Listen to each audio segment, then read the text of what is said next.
Hi friends, welcome to Cook with Arul. இன்னைக்கு நம்ம சேனல்ல எல்லா வெரைட்டி ரைஸ் கூடவும் சூப்பரா செட் ஆகக்கூடிய ஒரு சைட் டிஷ் தான் நம்ம பார்க்க போறோம்.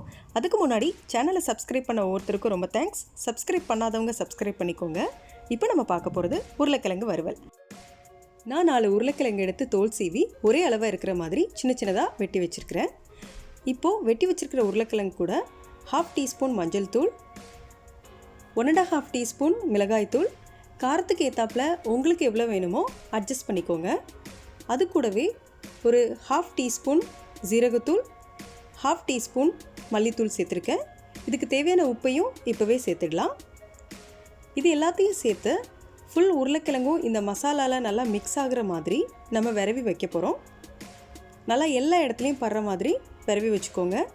இதுக்கு தாங்க நான் முன்னாடியே சொன்னேன், ஒரே அளவு இருக்கிற மாதிரி இருந்தால் உருளைக்கிழங்கு வேகிற டைமு ஈக்குவலாக இருக்கும். இந்த மாதிரி மசாலாவும் எல்லா இடத்துலையும் சேர்றதற்கும் அது வசதியாக இருக்கும். அதனால் நீங்களும் அப்படியே வெட்டி எடுத்துக்கோங்க. இப்போது மசாலா எல்லாம் மிக்ஸ் பண்ணியாச்சு. இப்போ உருளைக்கிழங்கு வறுவல் பண்ணுறதுக்கு ஒரு பேனில் 2 டீஸ்பூன் ஆயில் சூடு பண்ணிக்கோங்க. ஆயில் சூடானதும் அதில் 1 டீஸ்பூன் கடுகு, 1 டீஸ்பூன் ஜீரகம், இது ரெண்டும் சேர்த்து வெடிக்கிற வரைக்கும் வெயிட் பண்ணலாம். இப்போ கடுகு சீரகம் வெடித்ததும் நம்ம ஆல்ரெடி மிக்ஸ் பண்ணி வச்சுருக்கிற அந்த உருளைக்கிழங்கு மசாலா மிக்ஸை இதில் சேர்த்து நம்ம வறுக்கணும். உருளைக்கிழங்கு வேகிறதுக்கு கொஞ்சம் டைம் எடுக்கும், அதனால தான் அதை நம்ம சீக்கிரமாகவே சேர்த்துருக்கோம். இந்த மாதிரி இடையில கிளறி விட்டுக்கோங்க, ஏன்னா அடிப்பிடிக்கிறதுக்கு சான்சஸ் இருக்குது. உருளைக்கிழங்கோட ஓரங்கள்லாம் நல்லா மொறுமொறுன்னு செவந்து வர்ற வரைக்கும் வேக வைக்கணும். இப்போ மூடி போட்டு கொஞ்சம் நேரம் வேக வைக்கலாம். ஒரு 5 மினிட்ஸ் ஆனதும் எடுத்து கிளறி விட்டுக்கோங்க. பாருங்கள், நல்லா எண்ணெய் விட்டு வெந்திருக்கு. இன்னும் கொஞ்சம் நல்லா எல்லா சைடும் செவந்து வரணும்.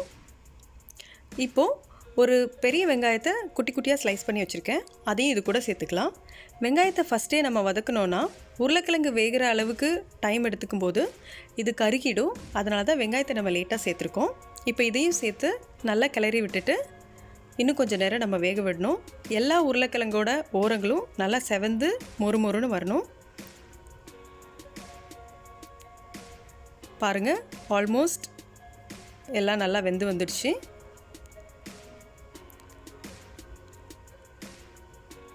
இன்னொரு வாட்டி மூடி போட்டு இன்னொரு 5 மினிட்ஸ் வேக விடலாம். இப்போ பார்க்கலாம். பாருங்கள், இப்போ சைடெல்லாம் நல்லா வெந்து வந்திருக்குது. உங்கள் வீட்லேயும் இதே மாதிரி ட்ரை பண்ணுங்கள். உங்களுக்கு எப்படி வந்துச்சு அப்படின்றத எங்களுக்கு கமெண்டில் சொல்லுங்கள். இந்த வீடியோ பிடிச்சிருந்தால் லைக் பண்ணுங்கள், அப்படியே உங்கள் ஃப்ரெண்ட்ஸ்களுக்கும் ஷேர் பண்ணுங்கள். பாருங்கள், சைடெல்லாம் நல்லா சூப்பராக வெந்து வந்திருக்குது. இந்த டைமில் கொஞ்சமாக சோம்பு தூவி கிளறி விட்டுக்கோங்க. சோம்போட ஸ்மெல்லு நல்ல ஃப்ளேவர் கொடுக்கும் இந்த டிஷ்க்கு. அதுக்காக தான் நம்ம லாஸ்ட்டில் சோம்பு சேர்த்துருக்கோம். பாருங்கள், இந்த பதத்தில் வேகணும். சைடெல்லாம் நல்லா செவந்து மொறுமொறுன்னு இருக்கும். அப்போ தான் சாப்பிடும்போது சூப்பரான உருளைக்கிழங்கு வறுவல் ரெடி ஆகிடுச்சு ஃப்ரெண்ட்ஸ்.